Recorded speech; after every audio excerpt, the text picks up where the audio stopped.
Not getting started with contract management is a huge mistake. The World Commerce and Contracting Organization reports at the moment the range, and of course this is taken from about 1,400, I believe, companies, of contract value erosion is somewhere between 3%, and that is the very best, right?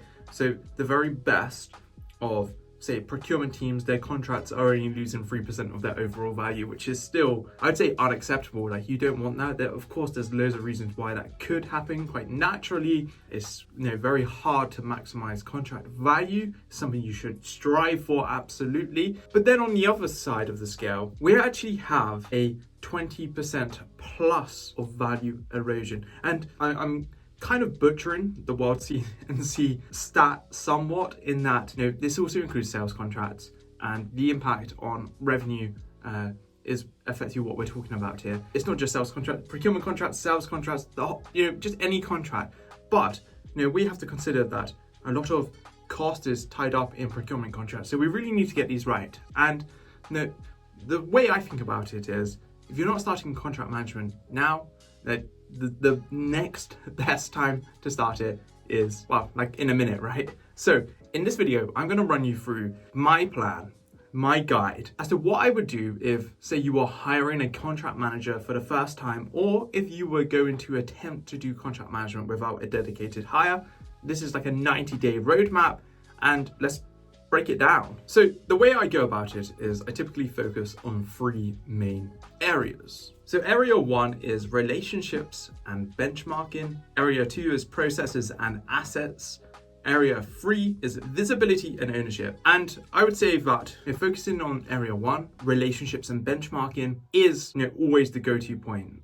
And I'll come on to what's in each one in just a moment. But for areas 2 and 3, you can mix and match those depending on the immediate aims and challenges of your organization. So let's start off with area 1 and let's go into relationships. What am I talking about? This is about effectively forming relationships with the key people within your organization.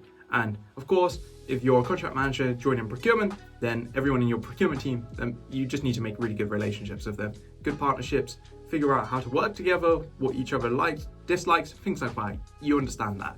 That's also applicable if someone within your procurement team is going to take on the remit of contract management. They're going to have to slightly change how they work. And then, for this person, they're going to have to really focus in on building relationships with legal, and that could be your general counsel, head of legal, and any legal counsel that report into that role. Additionally, I would suggest that the CFO and the COO, so the Chief Operating Officer, just to be clear on that one, are ideal candidates for you to build some really good relationships with.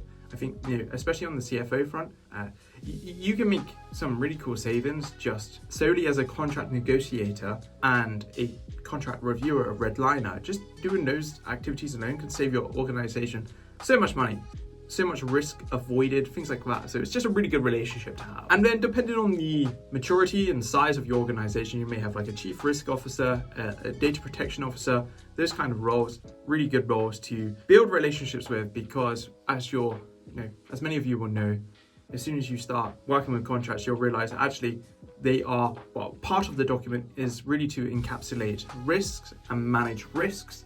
And also data protection is just a huge area of focus and attention that we need to get right. And then I would also say, in terms of the relationship building, you really need to go out and learn more about your organization, especially if you're new to it. Figure out how it works, what the product service offerings are, who is kind of responsible for that. Can you try and talk to some of the teams that are actually deploying, developing, selling the product? Figure out their concerns, challenges, just really figure out what's going on within your organization. I think this is more applicable for people who are new to the organization, but it's a really good step. And I'd always spend a fair amount of time, like the first 2 weeks of a new role, coming in as a contract manager, head of contract management, something like that. Really good time to do these kind of tasks. And then as part of the benchmarking phase, we really need to figure out what we are working with. Do we have any tech? Do we have databases? Do we have process? Do we have contract documents? What templates do we have? Do we have clause banks? Do we have playbooks?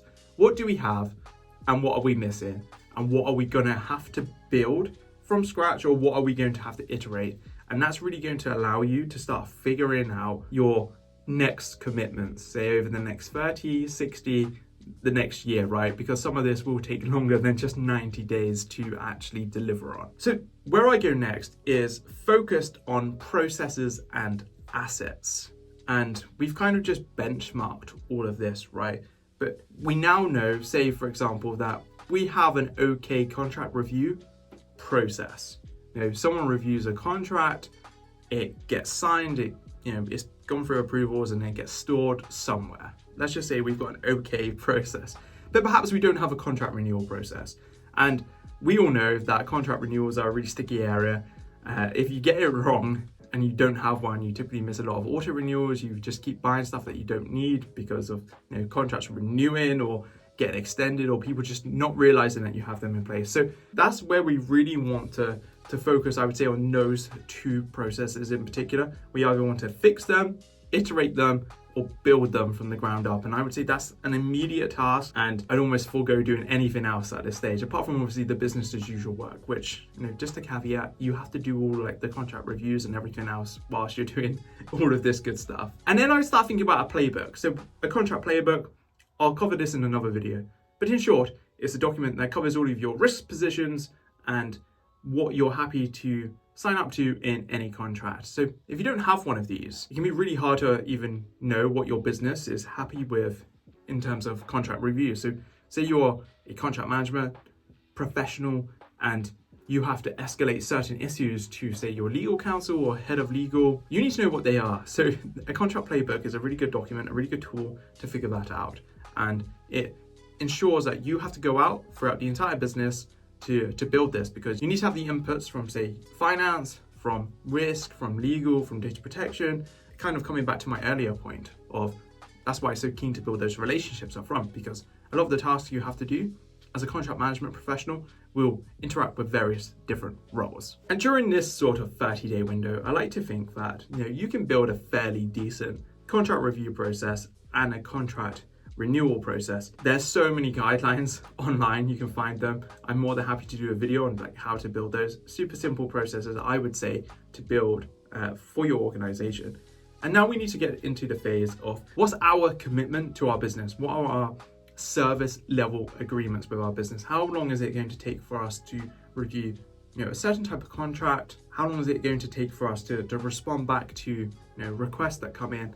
So we're going to try and benchmark some of our performance on the BAU stuff and then build that into sort of a cemented and credible SLA with our colleagues. I always find that we can say that every contract request that comes in is going to be reviewed or initiated within, say, like a day or two, and that our timescale for reviewing any contract that's, say, up to 20 pages long is 5 days. That just sets the standard there. If you're constantly delivering quicker than that, that's great, and you can adjust those SLAs, but it just stops those interruptions. And really big on like deep work when it comes to contract management, and you need that time to review those contracts. You don't want to have your stakeholders messaging you after a day saying like, where's this contract? So you really want to put it out there like, hey, this is going to take this amount of time every single time, and please factor that into any of your project plans and whatever else you may be considering.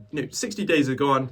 We're into sort of that 60 to 90 day period now, and we want to start thinking about other stuff, more grandiose pieces, and some of this may not be delivered in this time scale, right? But I think it's vital that we start working on it. So one key area that you'll find, and for many of you, you've been in organizations that have probably like really good visibility of, say, your suppliers, your contracts, things like that, and you've probably be in the complete opposite, right, where they have nothing. Our task is to ensure that every supplier contract, there's visibility there. We know what the contract is, when it started, when it ends, any key risks with it, and ideally we want to know a little bit about the supplier, like what risks do we have with that supplier?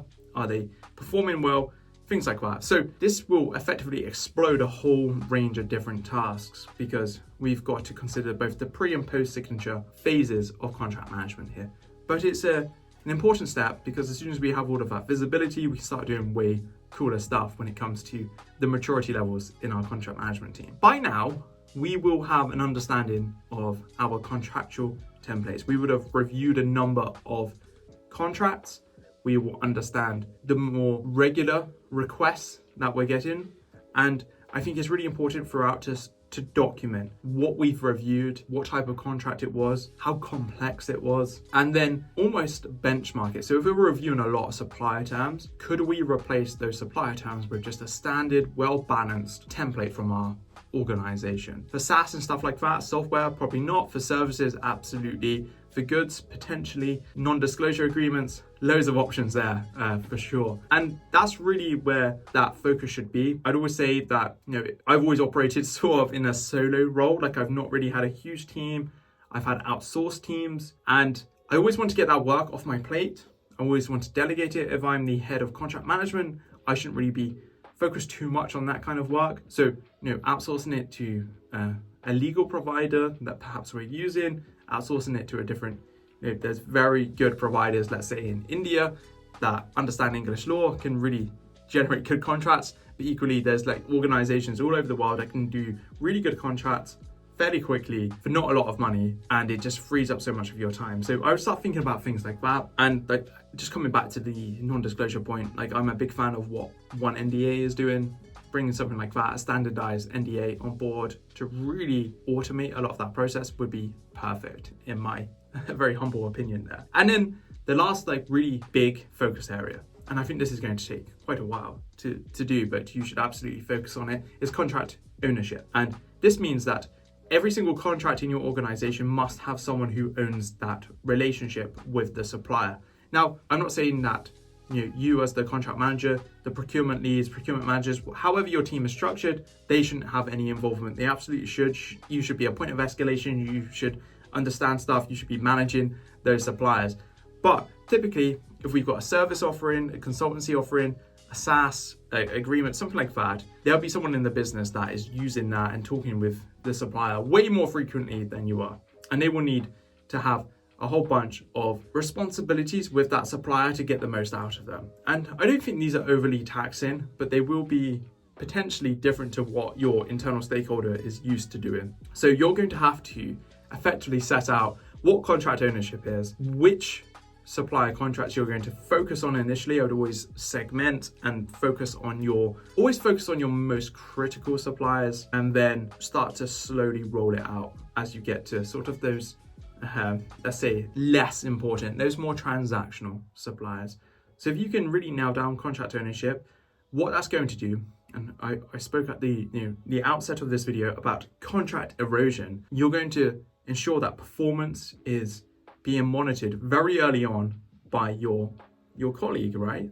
And the escalations will come to you earlier than ever, and you should be able to really drop the level of erosion, get it closer to that 3% or lower figure, and further away from that 20% figure. So that's my approach to contract management over like a 90-day period. You can extend that depending on how ridiculous the situation that you're in. And it all depends, like if you're a new contract manager, or you're someone within the procurement team, or maybe even the legal team, or a legal ops professional. Like, there's so many roles that could kind of do this task, but I think it's really critical to have some sort of structured approach to your role in that period of time. Before you go, I'd absolutely recommend that you check out this video here, where I talk about my life actually as a contract manager, what it is, what it entails, and I think you'll find it super useful. See you soon.